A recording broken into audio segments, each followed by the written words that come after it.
Alrighty guys, we've got a custom 4-pill box that I just had one bolt that she been in. I changed it over to HGs and rebuilt it as a customer wanted. He said he wanted it to say Donkey Stomper on it, didn't want no sign of the builder, but here's what we did, rebuilt by Donkey Stomper. Just a good little clean box. We do a little test video of it. We'll start out radio drive, straight through SWR. Worldwide 0. Now we'll turn the box on.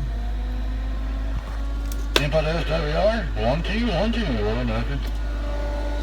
We'll turn the, let's look at the 1000 watt PP radio drive. Worldwide by 400, reflex, well, nothing, worldwide.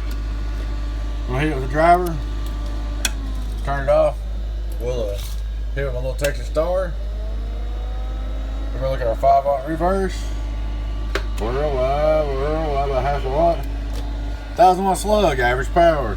Worldwide, Donkey Stomper. Worldwide, Donkey Stomper. It's all HG 2879s. We got 500 average talking, 600 whistle, getting on down. Of course, you know what's gonna happen if you hit the 1000 watt slug. Worldwide. Oh, here's how you can tell if the input tune's right. I'll show you this. This is the input tune that's on the driver driving it. Worldwide, see it going back. That's a good thing. 2500 watt slug, PEP. Worldwide, 4-pill, 14.8, 4-pill, 14.8, 4-pill, 14.8, 4-pill, 14.8, 4-pill, 4-pill, 4-pill, 4-pill, 4-pill, 4-pill, 4-pill, 4-pill, 4-pill, 4-pill, 4-pill, get on down, break. There she is, all fixed up and ready to go.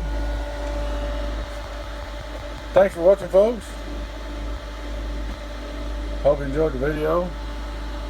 Y'all know who it is, y'all friend 10 018 Beavis. Catch you later, bye-bye.